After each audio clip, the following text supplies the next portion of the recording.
Good evening and thank you for joining us for KREM to News 10 at 10, where we give you more news in less time. Let's get started. And we begin tonight with a developing story as we are tracking a wildfire burning near Colville. We do know the fire was first discovered yesterday at around 6 o'clock in the evening. And at last check, the fire has so far burned about 3,000 acres.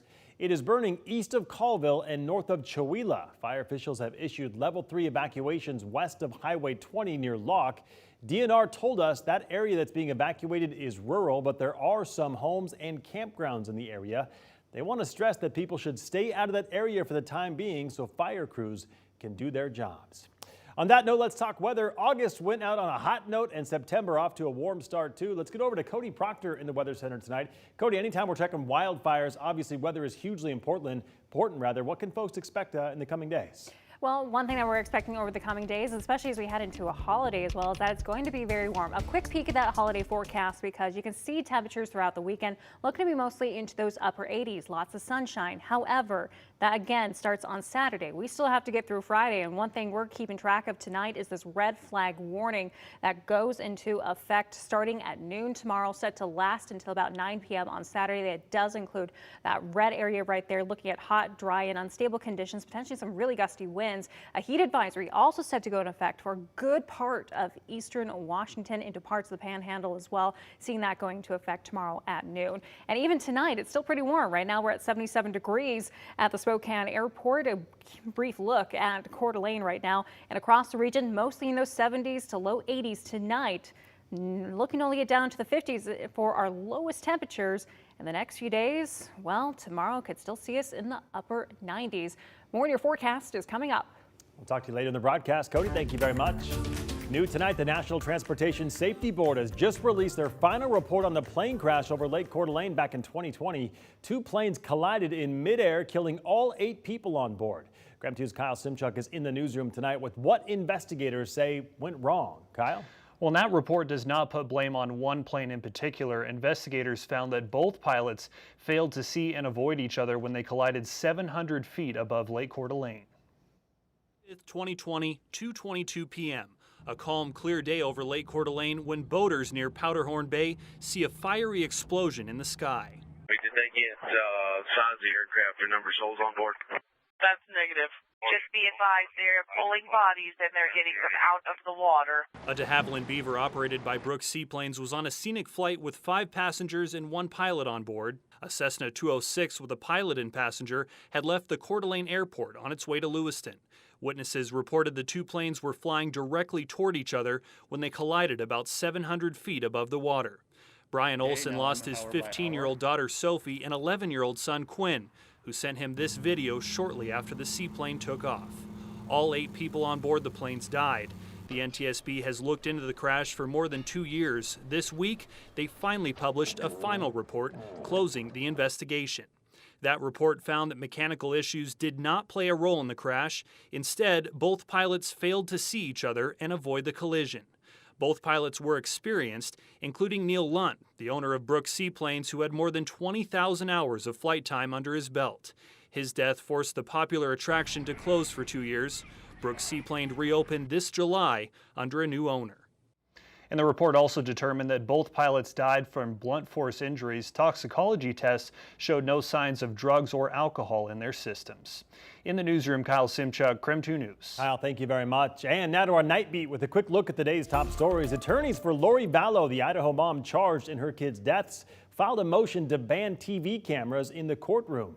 Vallow's attorneys fear the cameras and microphone could overhear something that would violate Vallow's attorney-client privilege.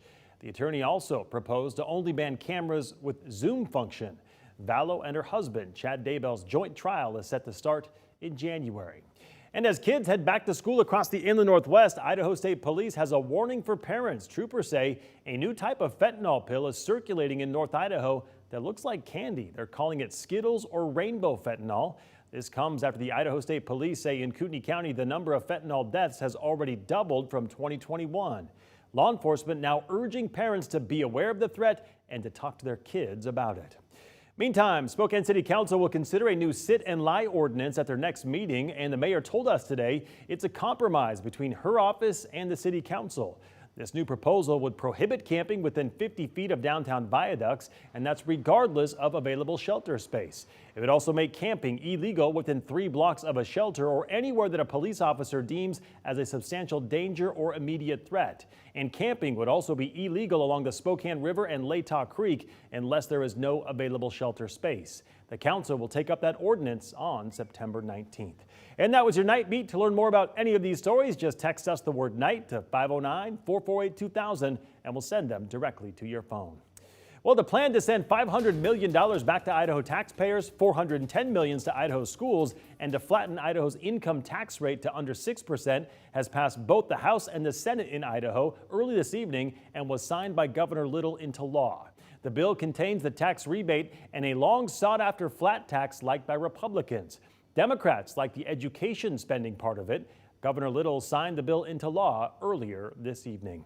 And Delta pilots were picketing today at SeaTac and all around the country, and it's right before Labor Day weekend when the Port of Seattle says SeaTac will have 10% more travelers this year compared to last year. The picket is only informational. They say they want a new labor contract. This is the second time these pilots have picketed this summer. Our pilots have picked up record amounts of overtime throughout the summer. It's been an exhausting summer. Everyone worked really hard. And as the public knows, we still had a lot of cancellations. Delta was still overscheduling us. So we're out there, we're trying to get our customers to their destinations safely and efficiently. According to our sister station in Seattle, today's picket could have had record-setting numbers of pilots, not just from Delta, but from other airlines as well. Idaho health officials issued a warning this week for people visiting Fernand Lake near Coeur d'Alene as high levels of toxic blue-green algae are forcing people to stay out of the water. The algae is a type of bacteria harmful to humans and animals. Doctors say the algae could cause skin irritation, allergic reactions, and liver damage if you ingest the tainted water or swim in the lake, so heads up there. And a new Gallup poll finds that parents' concerns for their children's safety at school has risen to its highest point in more than 2 decades. The survey was conducted nearly 3 months after the school shooting in Uvalde, Texas, where a gunman killed 19 children and 2 adults. That poll finds 44% of parents with a child in kindergarten through 12th grade share that sentiment and fear for their oldest child's physical safety at school. 1 in 5 also reported their child has expressed concerns about feeling unsafe. Gallup's editor-in-chief says it's a sign that recent U.S. mass shootings, including the Robb Elementary School massacre in Texas, are taking an emotional toll on parents and their kids, but so are other factors. It's important to keep in mind there's a lot of other reasons why kids can maybe not feel safe at school, from bullying to just communal violence happening in the neighborhood. For the upcoming school year, many school districts across the nation have recently hired armed security guards. And that was your KREM 2 News 10 at 10, where you get more news in less time. But don't go to bed just yet. The Trent Homeless Shelter is set to open next week. And tonight we are giving you an inside look at that new facility. Plus, our Travis Green sat down with Idaho Vandals head coach Jason Eck before the start of the college football season. More on that when we come back in just 90 seconds.